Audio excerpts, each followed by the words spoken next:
We're trying to figure out how to change the direction of the state to have people who can afford to pay more shoulder a greater share of the burden of running the state. It's a seismic shift. This is probably one of the biggest battles or the biggest changes in Washington state political history. A lot of families in Washington are going to be better off because of this. We're going to put up the most epic fight that we've ever put up.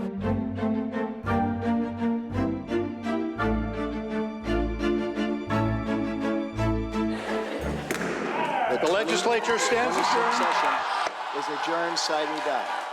Washington lawmakers wrapped up the legislative session around 8 o'clock Thursday night, just hours before the midnight deadline. The session ending with a big item, the state budget. The goal, closing a $2 billion deficit. In this week's In Session, we break down the final days at the Capitol and the legal fight likely coming over the millionaires tax. We talk one-on-one with Governor Bob Ferguson, who says the tax will not be expanded into a broader income tax. We'll also look at what's next now that the session is done. Thanks so much for joining us. I'm Christine Pei. Olympia Bureau Chief Drew Mickelson is at the Capitol with the biggest moments of this short session.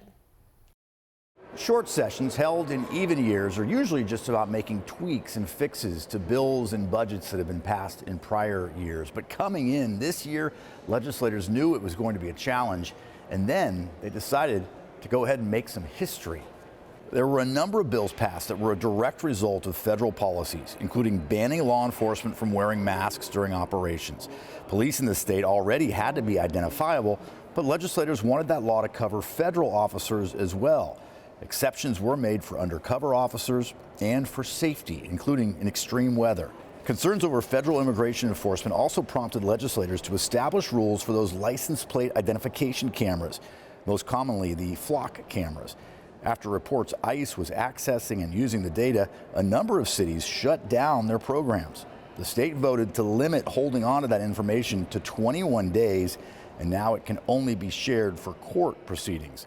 When it comes to the state budget, child care providers are going to see a drop in state funding. That was one of the cuts budget writers said was painful, but they had about a $2 billion deficit they needed to deal with this year. They're also tapping the state's emergency savings account, the so-called rainy day fund, to balance the budget. State Treasurer Mike Pelliciotti called that a risky move, especially with so much uncertainty on the horizon. But this session will clearly be remembered for that income tax bill and what it took to get passed. Republicans in the House fought against it during a record-setting 24-hour floor session. They argued extensively the tax levied on households earning more than $1 million was just not needed and would only scare people out of the state. Madam Speaker, I believe that the people of this state are going to make up their own minds, whether they agree with this policy or they don't. If they do, then they will stay. If they do not, then they will not. They will vote with their feet for what their values are. First, the House, a lot like me, is not afraid to pick a fight. It's not afraid to throw down, as you have seen for the last 24 hours of uninterrupted Thunderdome. Is declared passed. The House eventually passed it, and the next day, the Senate did the same. It now heads to Governor Bob Ferguson's desk. He has said he will sign it. During that long marathon debate, Democrats were grumbling in the wings that this was going to delay their proceedings. They may not get to all the bills they wanted to this session. It was not needed to have that debate on something that was an inevitable outcome. I asked the Republican leadership in the House if it was all worth it. Yeah, 100%, Drew. I mean, a couple things. I mean, first of all, the minority party does not exist to make the majority party's life more easy.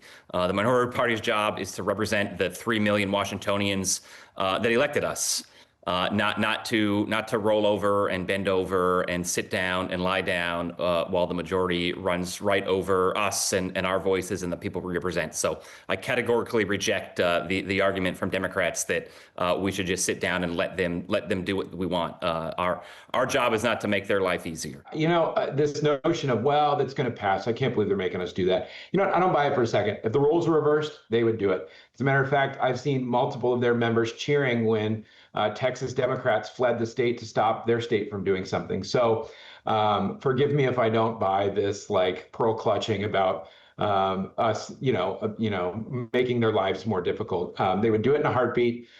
They cheer when others do it. So it's part of the process. It's one of the few tools we have at our disposal.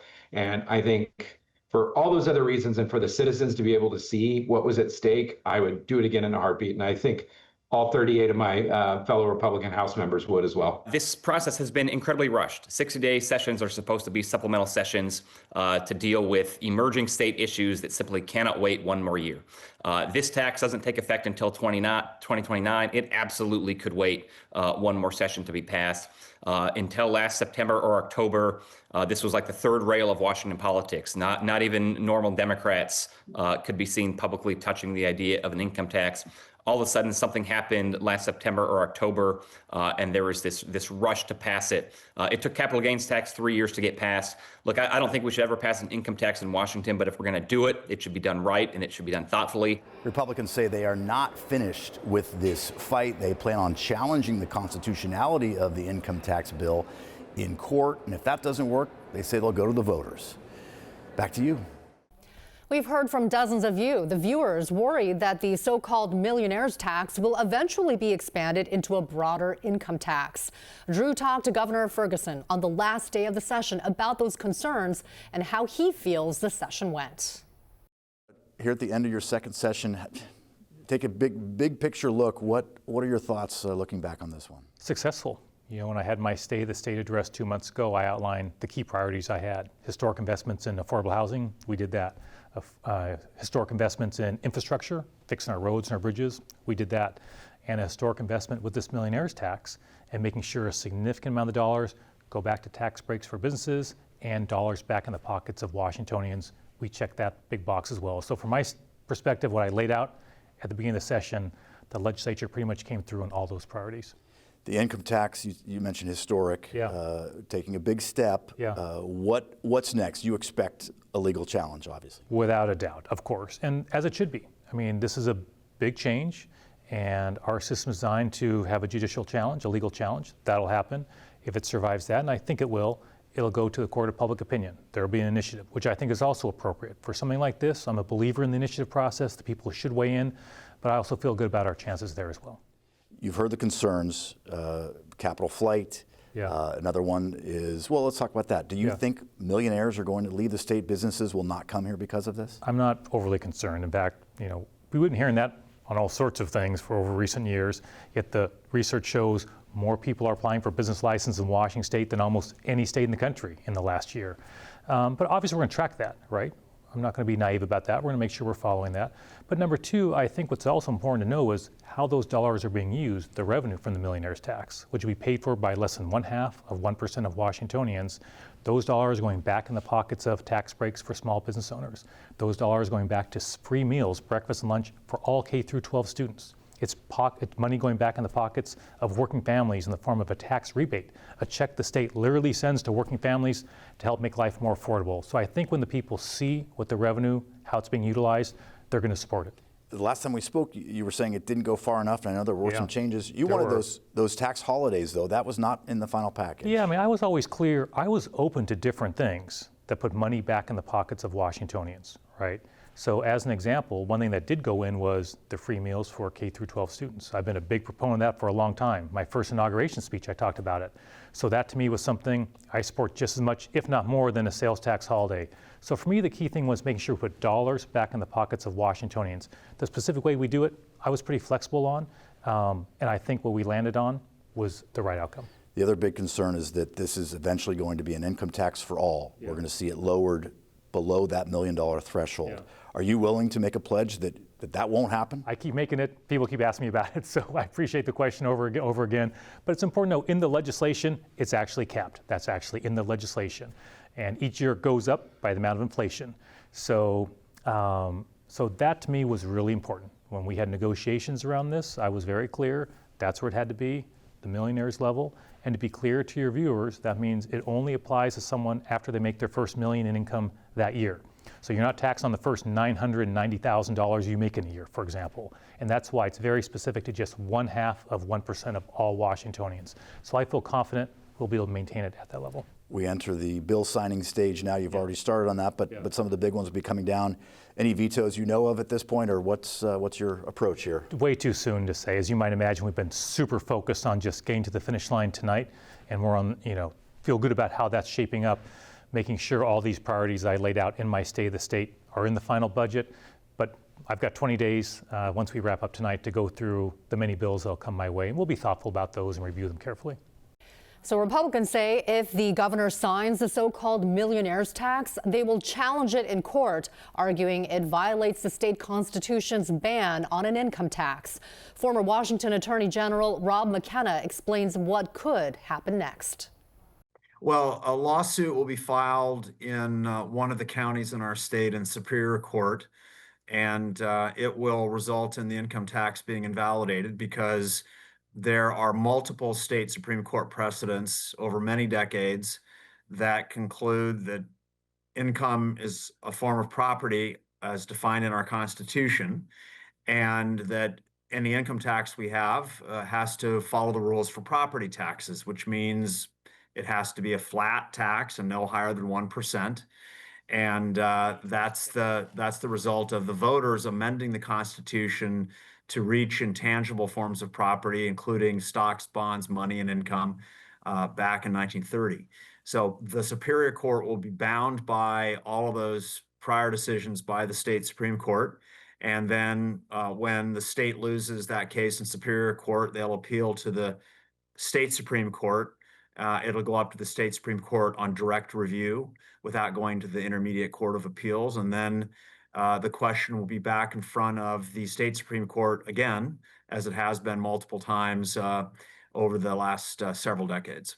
The legislators are counting on the Supreme Court to make this decision, to rewrite the Constitution, to be a kind of super legislature. That I don't believe our Supreme Court will do that. I have more confidence in them than our legislators do. McKenna says voters have said no to a state income tax 10 times. He says he believes this bill is bad for Washington residents and businesses. Another fact that I find really, really concerning, if you look at the Department of Commerce, the State Department of Commerce website under the last governor, they made a point of stressing no capital gains tax, no corporate income tax, tax incentives to get business to come here. We were creating jobs like crazy. The legislature has systematically dismantled all of our competitive advantages as a state economically. And now more and more companies are leaving or shipping their numbers of their employees out, or they're not coming here to begin with. So the bottom line number that really worries me as a father of kids and grandkids now is that we're now 35th in the nation for job creation. 35th, and going down, because Washington's no longer viewed as an attractive place to start a business or move a business to grow it, because we're so expensive. We all know that from living around the Seattle area. It's very expensive in this area.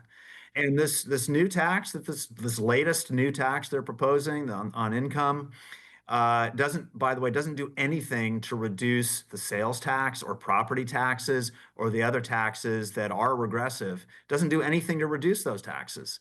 So this idea that we're doing something about a regressive tax system is false, because in passing this tax doesn't reduce the other taxes that everyday people have to pay. We also asked him if the case reaches the Supreme Court and is upheld, what that could mean for Washington's future.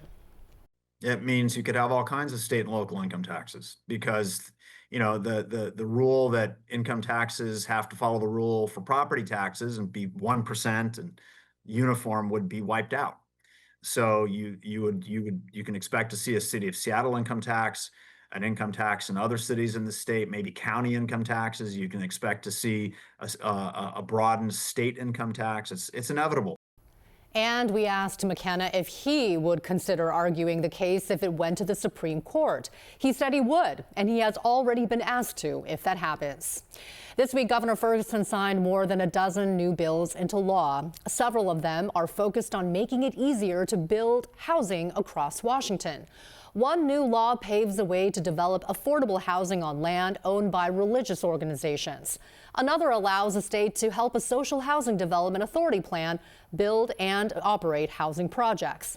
Right now, Seattle is the only city that will be directly impacted after voters passed a social housing initiative in 2023. Another bill focuses on how the state handles artificial intelligence. It gives Washington's Office of Privacy and Data Protection a bigger role, tasking it with reviewing state agency projects that use AI or handle sensitive personal data. And the governor signed a new Domestic Workers Bill of Rights. It extends basic labor protections like minimum wage, written work agreements, and anti-retaliation safeguards to more than 100,000 domestic workers statewide, including nannies, home care workers, house cleaners, and gardeners. To read more about all of the bills the governor signed, you can text the word LAWS to 206-448-4545, and we'll send you a link. Well, coming up next on In Session, King 5's Joyce Taylor sits down with a former state senator about this historic session.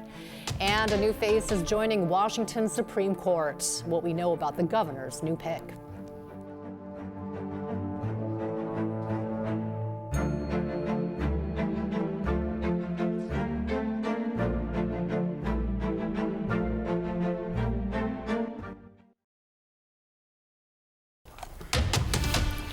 Well, Washington lawmakers wrapped up the legislative session about 8 o'clock last night, just hours before that midnight deadline.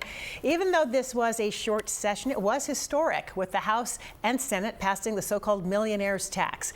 It would tax households about 10% on any income over $1 million a year. Now, we've heard from dozens of viewers worried the so-called millionaires tax will eventually be expanded into a broader income tax.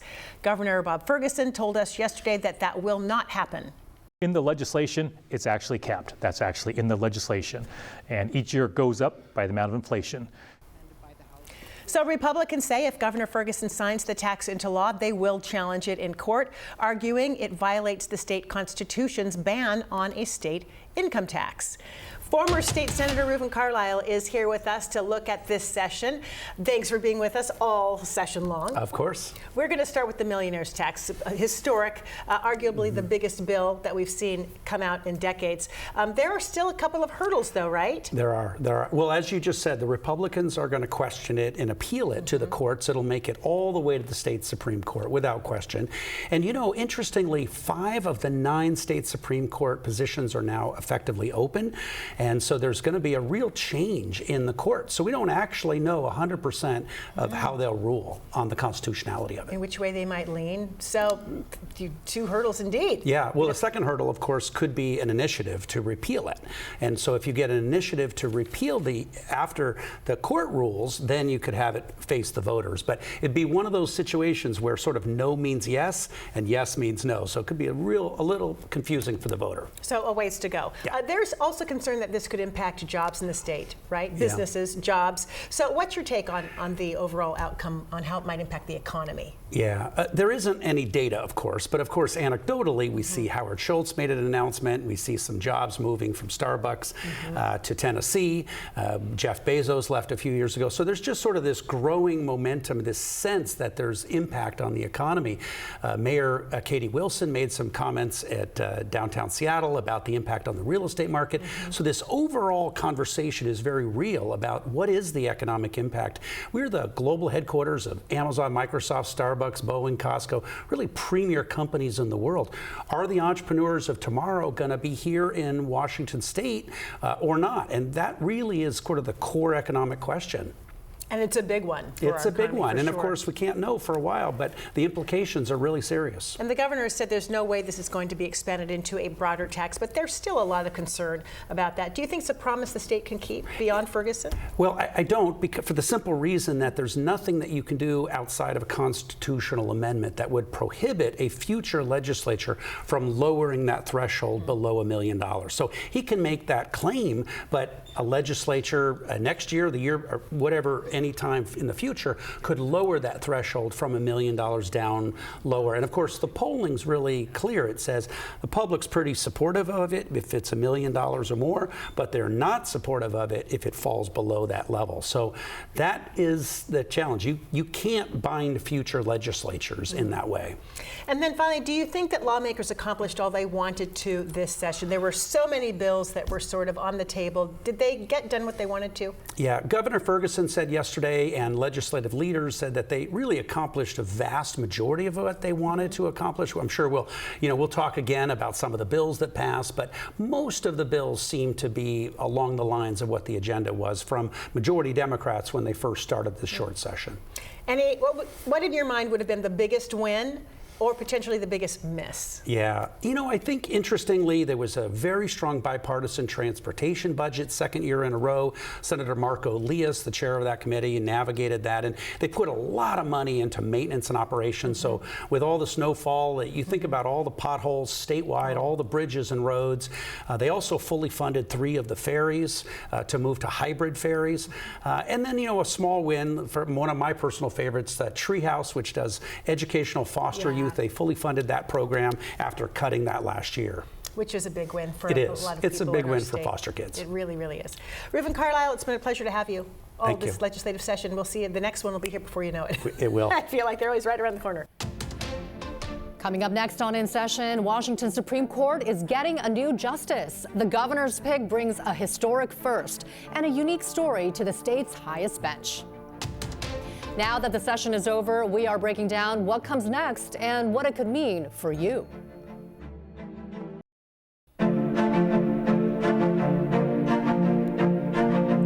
Welcome back. This legislative session saw a historic moment for the state. The first Supreme Court justice of Middle Eastern descent. Governor Bob Ferguson appointed Theo Angeles to the bench. The Seattle lawyer has 25 years of legal experience. His mother was a refugee from Turkey. Angeles spoke about what it's like to be the first justice of Middle Eastern descent. Our courts in Washington are strongest when they have judges and justices of a variety of backgrounds and experiences. And so I hope to bring my experiences to the court, and I'm very eager to learn from the other justices. I think that I do have a deep sense of justice and the rule of law because of my family history, but it's informed by so many things that I've done. And so I'm so pleased with the diversity that's within this court of experience and background, and I think that I hope to contribute to it. Angeles will replace Justice Barbara Mattson after her retirement on April 3rd. Next on In Session, Drew Mickelson walks us through what is next now that the session is done.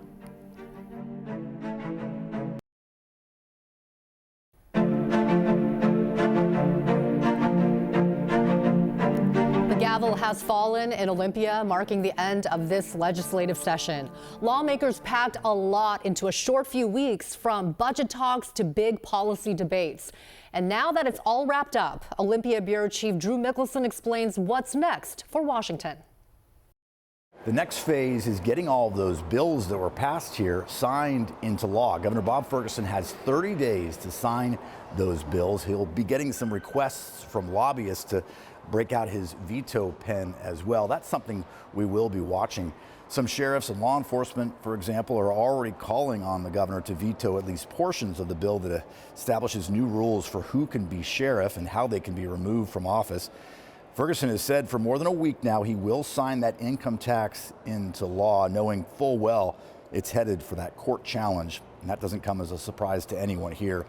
And with the session ending, legislators can now start fundraising for the upcoming elections. Every member of the House is on the ballot, and half the senators are as well. They cannot, by law, fundraise during the session. And the election, as always, should be interesting. There were a number of folks who were hoping that this income tax would be on the ballot this November. That won't happen. It could be on a future ballot. But again, everyone who voted for it in the House or against it is up for re-election. That'll be interesting to see if that has any impact on who comes back here to Olympia next year. For In Session in Olympia, I'm Drew Mickelson. And that wraps up our coverage of the legislative session. We will continue to follow developments as we watch and wait to see what the governor decides to sign in the next month. To see all of our coverage, text the word session to 206-448-4545 and we'll send you a link. Thank you very much for joining us.